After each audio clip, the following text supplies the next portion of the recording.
G'day, welcome to New Game Plus, Cringe here, and again, we're not quite back in studio, this is Movie Magic, but we do have a full episode. There's a lot of Planeswalker Plus stuff, the card game stuff that we've done in the past. It's been a while, but we've got 2 segments for you this week. Liam and Oz talk about the Transformers card game. It's an interesting sort of mix of card game and property that I wouldn't expect to be a card game. So that's coming up very, very soon. I also talk with Jamie about Streets of Rage 4. Streets of Rage 3 came out in 1994, so it's a bit of a gap between those 2 entries in the series.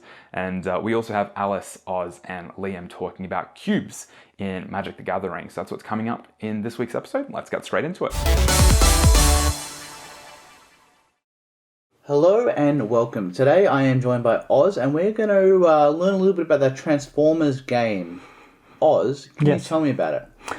Okay, so Transformers is based on the property that everyone knows from Michael Bay movies or from cartoons and the toys. It is made by the same people who make Magic, so Wizards of the Coast. Wizards of the Coast are actually owned by Hasbro, who make the toys. So there's a good synergy there. Corporate synergy. Yeah. So I'm liking my hobbies. Yeah. So it is a card game. It's a trading card game, but it operates on a different level to a lot of other games because there's no resource management, which a lot of card games have. So why would someone want to play this rather than like Magic? Is it because you're a big Transformers fan, or because of the game? Like why? You can. A lot of people play the game because they're Transformers fans, and there are a lot of people who have come from that background and not actually know much about TCGs, but they have fun learning. But there are also a lot of people I've seen from Yu-Gi-Oh backgrounds, Pokemon backgrounds, Magic backgrounds, who just want something different. I think the reason people like this game is the big character cards. This is what it's all about. Transforming them back and forth, giving them abilities as you do it. So the flip is the transform. The flip is the transform. So Megatron here transforms into Megatron that everyone knows and hates, and transforms back into a tank. But yeah, the ability to transform them back to give them abilities is a really fun part, and the size of the cards. When people walk past when you're in a game store and look at the cards and like, wow, they're huge. Now you've been playing for a while, haven't you? I've been playing ever since the game came out, which was about 2 years ago, and really loving every moment of it. There's a couple of communities I play with. The game's not huge, but the communities are really, really cool. I went to the States. I won an invitation to their kind of world championship, and playing with 160 people there who are all Transformers fans in one way or another was just fantastic. The crowd was really, really welcoming, and like they'd comment on each other's t-shirts and you know, all that kind of stuff. It was really cool. So, I mean, I'm from a Magic background. I tried a couple of different TCGs, and you know, sometimes you find something like Final Fantasy has a thing where you can sort of use your cards as resources rather than like playing the character. You can discard it. You know, Keyforge has the whole thing with unique decks. So the transforming aspect of it, is it anything else that makes it unique to the game? There's a couple of things. So I have Decepticons here, you have Autobots, but we don't have to play it that way. Your team is made up of 25 stars. There's a star count below on their alt mode. It tells you how many stars each character is. Soundwave actually has cassettes under him, which pop out like this. But this guy is a 5-star card. So I could play with this team here, but you could also play with this team, and I could play like this. And there's no restriction to that. You can mix your favorite Transformers together. And a lot of people play that way who have come from a toy background. They just throw their favorite characters together and play a deck made so you from can that. Like have fun, mix it with lore, but also mechanic wise. Yeah. The different sort of factions have different abilities that can play well together. Yes. There's also tribes. So this is a tank, that's a car, that's a truck, that's a Dinobot. You can make a whole tribe of Dinobots, a whole tribe of cars, a whole tribe of planes, tanks. There's even trains and boats. So I've played a couple of games that I've enjoyed, and the first time you showed me how to play, we were playing some Magic. We had a break after we got knocked out of Commando, those bastards. Yes. Killed us early. And you said, I'll play Transformers. I'm like, oh, okay, Oz. and I played it, and I really enjoyed it. And it was I remember saying that was an annoyingly good game. Because I've tried other TCGs and like playing Magic. I like playing Pauper. I like playing Legacy. I like playing Draft. I like playing EDH. I've got some formats. I've got some decks. Sometimes it's hard to get into a new card game, but I really enjoyed it. And one thing I really like is the way that they do combat. Yeah. So Can you tell me about that? this is a completely combat-based game. You're not going to win most of the time unless you damage the other characters enough to knock them out. So the aim is to kill the other characters. Yeah, so you don't have a life total like in Magic. Your life total is the life total on your characters, which is represented in the middle of their stats here. Each character has an attack value and a defense value.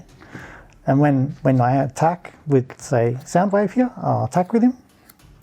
And then when you attack, you flip over 2 cards from your deck. If you hit a white, it's like a critical hit. The colors of the icons you flip in the corner here are added to either your attack when you're attacking or your defense when you're defending. So I'm not adding any orange to my attack here. But if this was on my defense, I'm adding 3 to my defense. So there's some randomization in it. Yes. The whites randomize, you think you might only hit for like, 2 damage, say your character's got 2 attacks, and you flip 2 oranges. You might be counting on that, but you might hit a white and flip 3 oranges. There's also some cards in the game that have double icons on them.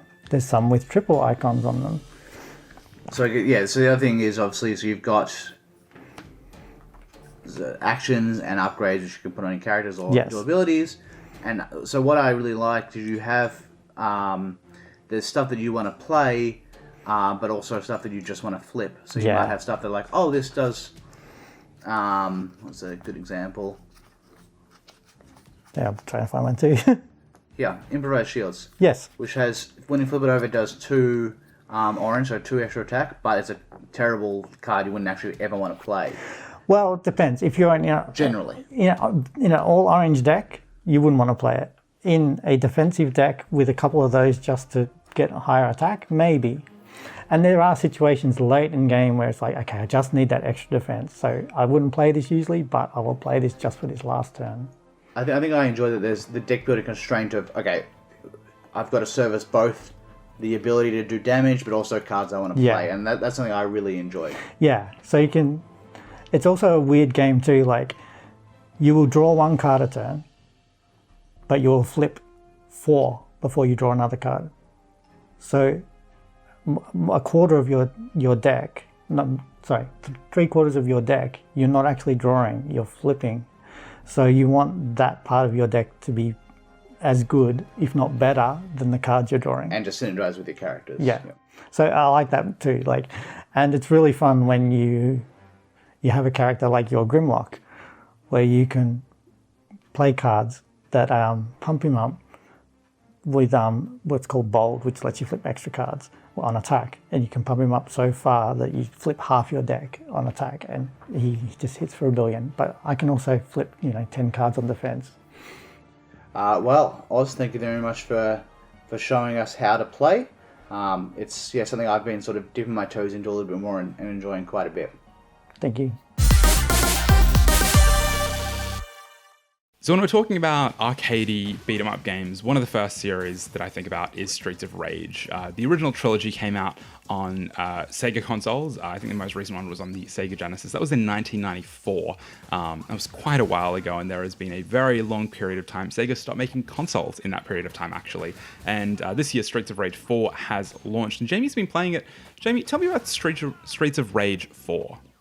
Sure, it's the fourth Streets of Rage game. It's actually not even made by Sega. Like, they licensed it out to a whole suite of companies to go ahead and make this incredibly weirdly, bizarrely welcomed video game, because it's not quite what you think a Streets of Rage 4 should be, but at the same time, it is what a Streets of Rage 4 should be.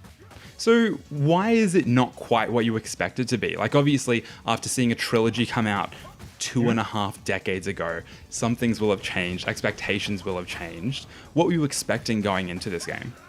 So I play a lot of brawlers. Like to me, it's just a very simple concept that to me is just really rewarding. Like I played a lot of those games when I was a kid, and I've kind of really kind of stuck around them. So I know there's a good what makes a good feeling brawler. And a lot of the more recent games, like I always think of games like Double Dragon Neon or the Scott Pilgrim game that was released about 10 years ago. God, I'm old. I hate that thought. So basically, those games where they evolved to the point where they included like way more systems than you would expect from current games. Like there's like I know Double Dragon Neon has like a parry or a block mechanic. I forget which one. I know you got Scott Pilgrim, which has like way more in-depth. It has move lists. It has like it has all the stuff that you would expect out of a modern game. Streets of Rage 4 doesn't have any of that. Like it doesn't feature a block. It doesn't feature any kind of special. It has special moves, but it's not any deep. It's deeper than it was on the Mega Drive. But it's not, so it doesn't have any, well, let's put it this way. There's no experience meter in this game. You don't level up, you don't acquire new moves. Like, what you get from level 1 is all you get for the rest of the game. Which is nuts to me. Like, mechanically, it doesn't change at all, which is wild. Is there much of a sense of progression there? Because I feel like in that instance, it would just feel like you're just playing through the game, and maybe bosses would implement more tricks. It might get a little bit more technically difficult later on, but because you don't have these sort of the carrot on the stick that we've seen, a fair bit more in the past 2.5 decades, does it make it kind of frustrating to go through the game like that? Not necessarily, no, because all of it just feels really good. Like the actual game feel is amazing. Like moving, the animation's really tight. The movement options feel really good. Like there's some characters who can run, there's some characters who can't. But all of it, all your moves just kind of chain together in a really satisfying way, where it doesn't really feel like you need all those systems. Like it doesn't feel like, oh, I got like a +5 to my punching or a +10 to my speed. That doesn't feel like you need it. Like it just like it's by design, like something that actually just feels consistently really good. And yeah, sure, it doesn't really evolve, level after level. Like the goal is just, hey, you're getting better. Like there's a score, but it doesn't really mean all that much aside from unlocks. Like the goal of the game is to just, to me anyway, just be better. Like, don't get hit. Don't, beat bosses on a single go. That kind of thing. So you mentioned a few of the other beat 'em ups. I mean, River City Girls is one that is quite recent as well, and Scott Pilgrim is one that people go to because it is, again, one of the more recent ones, even though, yes, it did come out quite a fair while ago. Does Streets of Rage 4 necessarily hold up amongst sort of its contemporaries, or does it feel overly dated? Honestly, look, I could see where people might think where it's just dated, like, because it doesn't really evolve. There is an evolution there, but it's a really subtle one where if you like Street Rage is one of those games I'll like the original Street Rage 2, is one of those games I will play just once a year because it's only like an hour long and it's got the best soundtrack in a video game. Like, it's one of the best soundtracks in a game, bar none. And that's a really solid, tight experience. I think this one is, look, it is longer. It certainly has like more. It certainly has that staying power that the other games don't necessarily have, but I don't know. Like I like this a lot because to me, it's just like it's continuing on a formula that I think is still really solid. Like I think it holds water because it is very much a throwback, but there's enough more modernity. Like the game has a really stunning look to it that most other games don't really have. Hello and welcome to Planeswalker Plus. I'm your host, Alice Clark, and today I am joined by Liam and Oz. Hey guys. Hey Alice. So today we are going to talk about cubes. Not those weird little square things that you throw at people, but Magic the Gathering cubes. So let's start with the big question of what is a cube in Magic the Gathering? Well, as I see it, a cube is a collection of cards that you draft, but that collection is something that you've made yourself rather than have wizards make for you. Good answer. So normally, if you draft, everyone gets 3 boosters, and you open them, you pick your cards, and you're drafting that set. With Cube, you can go, oh, I like that set, I'll make a cube based on that, or I like Ravnica, the Plains, I want to make a cube about Ravnica, or I like big creatures, and so you can customize it completely and make it however you want to make it. Yeah, that's the main thing. Yeah. So then what you're saying is that after this, I should get Prospect to make me a Hydras versus Vampires Selesnya cube? You could do that. I mean, the cube is drafted by 8 people, so it's not like building a deck. You need to. It's a lot more involved than that. And Oz has a cube. Yes, I do. Yes. So my I still cube. think a Vampire Hydra cube could be really fun to draft. But yes, tell us about your cube and not my dreams. So the cube I have is Pauper, which is a format based on using only commons printed in Magic. So commons, it doesn't mean draft chapter. Lightning bolts are common, counterspells are common. Diabolic edict is a common. So it's still a powerful cube, and it feels like a really powerful draft set when you draft it. It's probably a little bit more powerful than the decks you make out of it than a normal draft, like for a new set. So basically you can decide what you want to be in there, and if you don't want there to be really stupid cards that people can beat you with, or want stupider cards that people can beat you with weirdly, you can just make that happen. Yes, you can. Yeah, cool. So Cube is one of those formats where like people were like, oh, I really like combos. I want to have like lots of infinite combos. And people were like, no, I hate those. You can't have them. I'm not going to put them in the cube. So it's your play style, your group's play style. You can kind of inform that. Yeah, I've played a cube with a friend of mine whose cube was just red and blue. So it was all storm cards and counter spells and bolts and goblins and weird blue tempo decks, and yeah, that's all the cube was.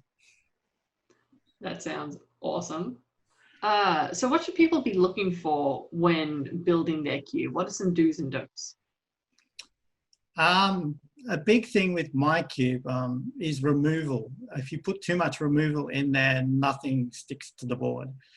So some of the best removal spells have been made, commons like, Doomblade and Lightning Bolt, things like that. So you've got to be really careful you don't skew it too much like that. And also, it's really hard to try and make some strategies work. Like Infect is something really hard with Cube because you have to draft every Infect creature and every bump spell. And if you just don't get that redundancy of those effects. It's one of those things where you're designing the different themes and what's involved in the cube. So you've got to have like it's a draft, so there's 8 different people. So you can't just have like, I really like say vampires. Like vampires are great, but like if 8 people are drafting, it's like, well, how do we make it so that decks are interesting and different, and that multiple people are going to have different decks, and you also want to do it so that like, okay, I'm drafting this and I'm going to draft this for another time because the cube is like a replayability. So you can't have it so that just, every time I draft exactly the same deck because that gets boring.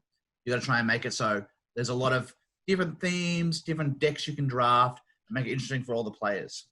So if you're building a cube, does that make it cheaper or more expensive than playing with booster drafts every week? Because it seems like there's a lot of variables there. I reckon overall it might be cheaper. If you use what you already have, if you start at that point, it might not be a strong cube. It might not have heaps of archetypes, but it'll still be fun to draft those old cards that you've got lying around. And if you start at that point and then just add to it whenever a new set comes out, add to it when you're trading with other people, other cards, the cube will eventually build on itself. And a cube is something that's never finished. It's always evolving.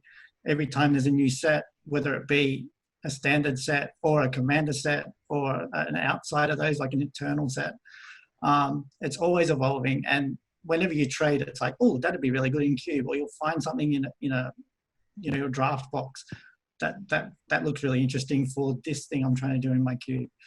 The initial cost does ramp up though when you're trying to store the cube and protect it, because for a cube it's around about 360 cards, sometimes more, plus lands, which is a lot of sleeves and a lot of boxes. Yeah, that would get pretty intense. How do you have your cube stored? I just have the normal cardboard boxes that they use, but I do have expensive dragon shields to protect it. That's good. It's also one of the things where you can have, you notice that during the draft, everyone is always first picking this sort of card. Maybe we want to swap it around, or no one's picking this card. Well, let's get rid of that and put something else in. So yeah, as I was saying, it evolves all the time. Yeah, I know in my cube I had him to Turok in it, and it was just such a feel bad when someone would do that on you turn 2 and your 2 lands would go. So I took that out of the cube, put in something similar, Wrench Mind, but yeah, him to Turok was just too strong for Pauper. And the other thing with the cube too, like banned cards, you can put one, like, because most cubes are singletons, so it's just one of every card. You can put in cards that have been banned in formats that you enjoyed playing, just as a one-off. So I've got Peregrine Drake in mine, I've got Gush, I've got Daze, and the feel bads for those, if there's only one of them, isn't as bad. So what are some of the online services you can use for Cube, as well as like Cube Tutor, to organize your cube or even to play with other people online while stuck in ISO? Well, Magic Online actually does cube quite often. So look, they have various different cubes from like Vintage to Pauper that they'll highlight and you can play online. So that's one way to do it. There's also a whole bunch of resources about how to build cubes.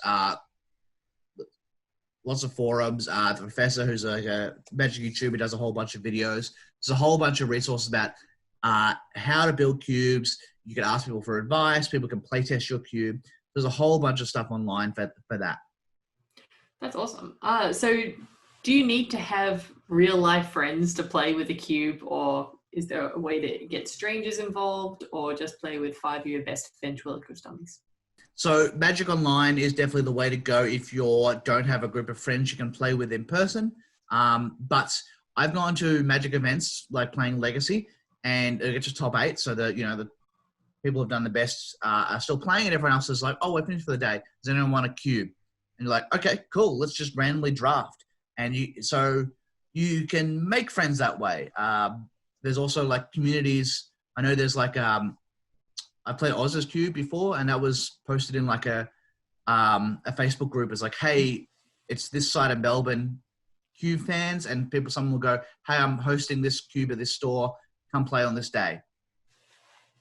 That's awesome. So it's the magic of Magic coming together in cube form. Exactly. But I think the most important question is, why is it called a cube? The cards are rectangles. There's so many Magic deck names that don't make sense or are based on like a joke that someone made once. There's a Legacy deck called Death and Taxes, which is because the only things that are certain in life are death, taxes, and someone playing White Weenie. So that became the name Death and Taxes. And there's also a whole bunch of other sort of names like that. I think it's probably someone just like, "Hey, here's my cube," and then that was the name for it. Cool. And unrelated to cubes, how have you been playing Magic during ISO when you can't do all the usual things you do? I've been playing a little bit of Arena, but I'm not a huge fan. I think part for me that there is a sort of social aspect of it, especially playing like EDH and Commander. I also like the physical game more than the online versions. Trying to hold up a spell in response to something is so annoying online. So I'm just doing that. And also just like, I've been building this cube and like, I've been chatting to Oz, like he's been looking at the cube, sort of offering suggestions. And so there's that back and forwards of like actually building the cube. That's just been really fun. Awesome. Well, thank you so much for joining us today. It's been great seeing you, even if only through a computer screen. Tune in next time for more Planeswalker Plus action. Thank you very much, Liam and Oz. And that's a wrap for New Game Plus this week. Thank you so much for hanging out with us. C31 and C44 might be going off air soon, so I highly recommend you check out our social media feeds: Facebook, Twitter, Instagram, YouTube, and Twitch. All of those websites / New Game Plus TV. The website is New Game Plus TV, and if you're watching this on C31 or C44, definitely get around to those channels, support some of the other shows if you can. Hopefully they will still be on air come July, but at the moment it's not looking real likely. So yeah, check us out on social media. Thanks for hanging out, and we'll see you next time.